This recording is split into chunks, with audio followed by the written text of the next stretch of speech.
का नहीं बता रहे हैं। अभी हम लोग न्यूटन सेकेंड लॉ कब देख रहे हैं? जब पार्टिकल प्योर रोटेशन में हो। अच्छा ऐसा है। हाँ, क्यों? प्योर ट्रांसलेशनल का तो पता ही है, एफ इक्वल टू एम है ना। तो प्योर रोटेशन के फॉर्म में हो तो हम न्यूटन सेकेंड लॉ कैसे अप्लाई करते हैं उसको देखते हैं। और चूंकि ट्रांसलेशनल फॉर्म में तो पहले से पता ही है, तो अगर जहां दोनों मोशन होगा तुमको दोनों इक्वेशन लिखना है, ट्रांसलेशनल वाला भी और रोटेशनल वाला भी। ठीक है। अब हम लोग का जो कल एक्सप्रेशन निकल कर आया था वो आया था net external torque mathematical expression equal to I alpha. यही एक्सप्रेशन आया था निकल के, net external torque equal to I alpha. Alpha यहाँ पे एंगुलर एक्सेलरेशन है और आई क्या है? Moment of inertia. यही निकल कर आया था ना। ठीक है। इसमें इस एक्सप्रेशन को लिखते समय दो तीन बातों का ध्यान रखा जाता है। टॉर्क के बारे में बहुत सारा कॉन्सेप्ट है और भी, जो आज हम डिस्कस नहीं करेंगे। आज थोड़ा सिंपली पढ़ाना चाह रहे हैं, मतलब एकदम बेसिक छोटा छोटा चीज बताना चाह रहे हैं। है इसमें बहुत सारा चीज। तो टॉर्क जो है सिंपल हम Newton second law rotational form में लिखना सिखा रहे हैं। बस इस एक्सप्रेशन को यूज करते समय ध्यान रखना कि जिस एक्सिस के अबाउट टॉर्क लिख रहे हो, हम लिखवा देंगे, जिस एक्सिस के अबाउट टॉर्क लिख रहे हो उसी एक्सिस के अबाउट तुमको आई भी लिखना है, कंपलसरी है। क्या बोले? दोनों का एक्सिस सेम होना चाहिए। ऐसा क्यों? ऐसा है, रीजन है।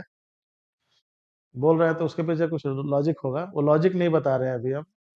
बस ध्यान रखना कि जिस एक्सिस के अबाउट टॉर्क लिखते हैं उसी के अबाउट आई लिखते हैं नहीं, इसके पीछे रीजन है जो अभी आप नहीं बोलना चाह रहे हैं। एंगुलर मोमेंटम पढ़ाएंगे तुम बताएंगे। एक्चुअली एंगुलर मोमेंटम से आया है ना ये। ठीक है। अभी एंगुलर मोमेंटम पढ़ाया कहाँ है? वो एंगुलर मोमेंटम तो चलेगा, एक दो दो तीन क्लास चलेगा। तो ये ध्यान रखना है कि जिसके अबाउट टॉर्क लिखेंगे उसी के अबाउट आई लिखेंगे। अच्छा, दूसरा दूसरा ध्यान रखना है कि अगर मान लो कोई फिक्स्ड एक्सिस है, अगर मान लो कोई फिक्स्ड एक्सिस है,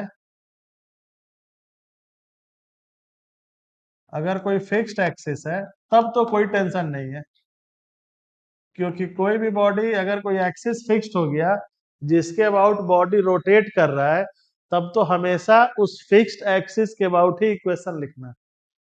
एक्सटर्नल टॉर्क की बात क्यों कर रहे हैं? क्योंकि इंटरनल टॉर्क कोई एंगुलर मोमेंटम चेंज नहीं कर सकता है, जैसे इंटरनल फोर्स कोई लीनियर मोमेंटम चेंज नहीं कर सकता है। तो एक्सटर्नल का मतलब इंटरनल तो हमेशा पेयर में रहेगा ना, वो कैंसिल आउट हो जाएगा, फोर्स ही कैंसिल आउट हो जाएगा, तो टॉर्क ऑटोमेटिक जीरो हो जाएगा।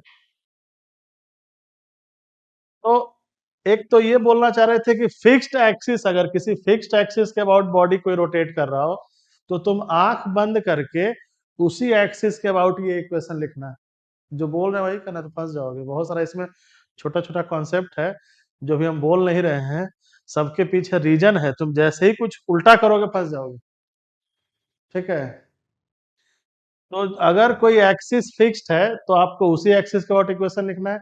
लेकिन मान लो होता क्या है जनरली, जैसे पार्टिकल अगर ट्रांसलेशनल और रोटेशनल दोनों मोशन में हो, जैसे इसके पास एसीएम भी हो और अल्फा भी हो, जैसे रोलिंग मोशन की बात कर रहे हैं, तो यहाँ पे जो एक्सिस पासिंग थ्रू सेंटर है या एक्सिस ऑफ रोटेशन जिसके बाद बॉडी रोटेट कर रहा है, ये एक्सिस खुद एक्सेलरेट कर रहा है। तो अगर ऐसा सिचुएशन मिले जहाँ एक्सिस ऑफ रोटेशन जो है वो फिक्स्ड ना हो, वो खुद मूविंग हो, मिल सकता है, मिलेगा। एक्सिस ऑफ रोटेशन खुद मूविंग हो तो आपको उसी एक्सिस के अबाउट ये इक्वेशन यूज करना है। मतलब torque about centre of mass. फिर हम आंख बंद के इक्वेशन क्या लिखते हैं? Torque about centre of mass. ये हो गया दूसरा कॉन्सेप्ट।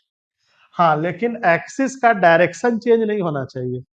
मतलब जिस एक्सिस के अबाउट तुम ये इक्वेशन लिख रहे हो passing through centre of mass और एक्सिस एक्सेलरेटिंग है, तो एक्सेलरेटिंग है तो उसका डायरेक्शन कंटिन्यूअसली चेंज नहीं होना चाहिए, क्योंकि डायरेक्शन उसके चेंज होने से मोमेंट ऑफ इनर्शिया सब बदलने लगेगा, बहुत सारा चीज बदलने लगेगा। तो जनरली तुमको एक्सिस फिक्स्ड ही देगा direction wise. Direction wise axis moving हो सकता है, लेकिन उसका डायरेक्शन फिक्स रहेगा। जैसे मान लो ये एक्सिस है, मान लो कि रोलिंग बॉडी रोल करता जा रहा है, ठीक है, जा रहा है, तो एक्सिस फिक्स है, उसका डायरेक्शन यही है।